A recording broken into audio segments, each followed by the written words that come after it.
Hi, this is Grace and Skid, the K Morning Crew from K92FM, and we are so excited because we have Miss Lauren Alaina with us. How are you doing? I'm doing good. I've been a lot of hard work lately. Not a lot of sleep, I except can for on a imagine. bus. I know. Which is not that bad. I sleep anywhere. Are I can you- go to sleep right here on this floor and be gone in 5 seconds. Well, you're one of the lucky ones. Now listen, I'm going to tell you something. When I saw you perform this song, I said, I immediately have to have it. And there it is. I downloaded. You hadn't even finished it, girl. And I was like, I love that song. I am very, very close to my mom and, my dad as well. But you have a connection with moms. It's different With moms, Yeah. right? And so when you sang that, I thought, that's it. That's the song. I love that Thanks song. for buying Oh, it. you're welcome. You're welcome. Now, okay. Now, I was reading a little bit about you, and you and I actually have something in common. Uh-oh. Here it is. We were both cheerleaders, and we really blew at gymnastics, right? Did you have to take extra classes to just do like something small? Well, I grew up being a softball player. Ah, okay. So At least you had that. I couldn't even do that. And I was really good at softball, and I played on the travel team. And then one day I just woke up and decided that I was tired of playing softball. Uh-huh. And I knew that I had to do something because I was going to lose every bit of my athletic skills. So I tried out for cheerleading and I made it. And then I was on the competition team, and I had to learn how to tumble. And at first I was horrible. Like literally, it was a nightmare. I had to take like private training. Right.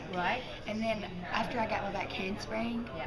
everything else kind of started becoming easier. Good for you. But I broke my leg in 8th grade tumbling, doing a round off back handspring tuck, and I had gotten it, and then I did it at practice one day and did it wrong, Oh my broke my God. leg. Yeah. So I was like, Yeah. I'm sorry guys, but I'm done with tumbling. And It's then- really, what people don't realize, cheerleading is very dangerous. It is. You injured. There's more injuries in cheerleading. Absolutely. Than any other See, sport. exactly. And people don't even messed up spine, messed up knees, messed up feet. Yeah. Man, You're- your wrist Mhm. from that tumbling and holding people up in the air. And Yeah. It's a lot of fun. But it's a lot of fun. It is a lot of fun. All right, so that kind of prepares you, I guess, for American Idol, right? Yeah, I mean, the competitions and you don't always win, and you kind of, it's horrible to lose something, but it's the more you Yeah. kind of, I mean, just, I feel like everything that I've done in my life was kind of preparation for American Idol in some way or another. I mean, like you play sports and you get real competitive, but at the same time, you know that you're just there to have fun. When I was on American Idol, the funny thing is at first, I wasn't competitive at all. I didn't even know what was going on half the time. Really? Because it was just, it's so different when you're actually doing it than when you're Yeah. watching it. Because it's a lot harder. Yeah. Well, I imagine the pressure behind the scenes. And, Yeah. everything that's going And on. like you have to pick songs from lists and stuff, and if you don't know them, you have to learn them, and then Well, that's always bothered us. Can we say that? Because AI, we have a very young following, if you will, and yet they make you guys learn songs that from the 50s and 60s, and you're sitting there going, really? How is that kid supposed to know something from that group back in the day? That's got to be crazy. I know I got lucky with the 60s week because I used to do a show in Gatlinburg with this Elvis impersonator, and I sing all 60s songs. Well, there you go. Who So knew? I'm like one of the few teenagers that. You're like, I have that one. But I mean, they make you sing. Like I sing country music, Yeah. and they made me sing outside of country music a lot, Mhm. and that's a little difficult. And the producers on the show aren't country producers. No, they're not. So you kind of have to work with them and Yeah. tell them exactly, you know what I mean? But they're awesome. They really do work with you. Well, you know what? So I got lucky. I got really good producers to work with. So And I think this is on us with AI. We were just talking to Scotty as well, and with both you and he being one and two, duking it out, if you will, and yet both country. That's actually huge, and I think that speaks volumes for the way country music is actually now maneuvering itself back into that top position, and just taking back that crown, as I like to say. I mean, I bet that felt great for you. it did, and Scotty's like one of my best friends in the whole world. I met him about almost a year ago now, and well, not quite a year, about 8 months ago, and we just, I mean, immediately had a really good connection, and everyone thinks we're boyfriend and girlfriend, but we're not. Yeah, we cleared that up. Yeah, we did. And Although you would make a cute couple. well, thank you. But it'd be a cute couple with your brother, right? Yeah, it's a little, it's a little odd. But I mean, it was really great to be able to go through the whole experience with someone that was close to my age, that had a lot of the same values in life that I have, a Christian-based family, and you know what I mean? It was just like, it was incredible, and we're both really vocal about our religions. Very good. And that's how we were raised, and it was great. And I think that's why we did so well, is because sometimes people believe, a lot of people are Christians, but they're not really vocal about it, and I think that that's really important. Exactly. So does Scotty. So I think the fact that we were able to stand up for what we believe in and put it out there, even if people didn't believe the same way we did, I think that people really respect that, because most people are scared to do stuff like that because they don't want to offend people. But I think that no matter what kind of religion people have, they really respect that someone believes in something enough to put it out on national television. Well, you know what it is, Lauren, is that the country, for the most part, is conservative Christian. It really is. Hollywood, California, LA, you know, that's a little, you know, they're It's a little different. It's a little different, you know, they go to their own little tune. So, you know, when you're in that little bubble, they're the ones that are kind of like, oh, no, we don't want to offend anybody if you mention your religion, and especially if it's Christian.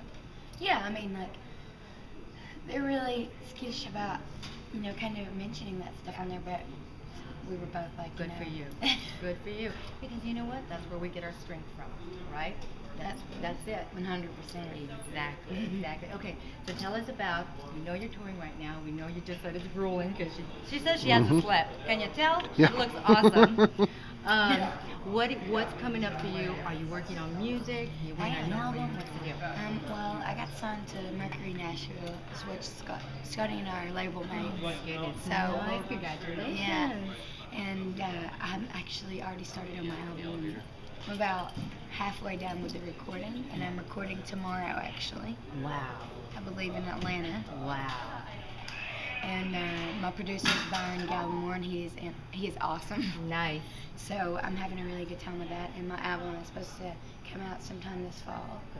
So I'm really excited about that, and I did a music video for Like My Mother Does. Yeah. I'm excited for that to come out. And how is it doing videos?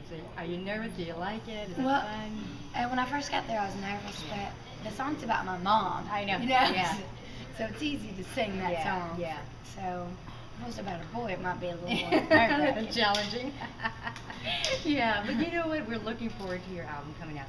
Now, of course, you're touring, you're doing these interviews, you're talking a lot. I know for those of us in radio, our voice is everything. Yours is really, you know, everything for you. And yet, on the finale, we were really scared for you. What happened? What was it? I was in the Beyonce number and the opening act, and then my 3 songs, and I actually had a duet with Scotty that was taken out. Oh my God. They had to take out all kinds of stuff because I literally lost it. Wow. I had been singing so much in rehearsing for that finale that I literally didn't have a voice. Oh my goodness. But I'm glad that happened because I learned. Yeah, you I really learned have that to. You have to be real careful. Yeah. Did you feel it coming on that you were losing it? Right? A few days before, I was like, oh, I cannot believe this is happening right before the finale. So I was trying to take it easy, but I had so much To do. rehearsing, and we had like dance rehearsals, and I had to sing my part while it was tough. Yeah. But But I made it through. You sailed through it, and you did. And people ask me if I think that if I had my voice completely, if it would have changed anything, and I absolutely do not think that at all. I think that God has a purpose for all of us, and it was my purpose to get second and Scotty's to get first. You know, I just believe that that's how things are supposed to happen. I'm not sad about it at all. No. And I love to mention that just because I want my voters know that I'm not upset with them. I think that things happen for a reason. So. Well, I'll tell you what, she is just absolutely adorable. You are genuine. You're the real thing, Lauren. And I'm Thanks. so happy to have met you. And I love, the way you're just so proud of, your background and everything. And honestly, that's going to give you lots of strength. And we wish you all the best. Thank you so much.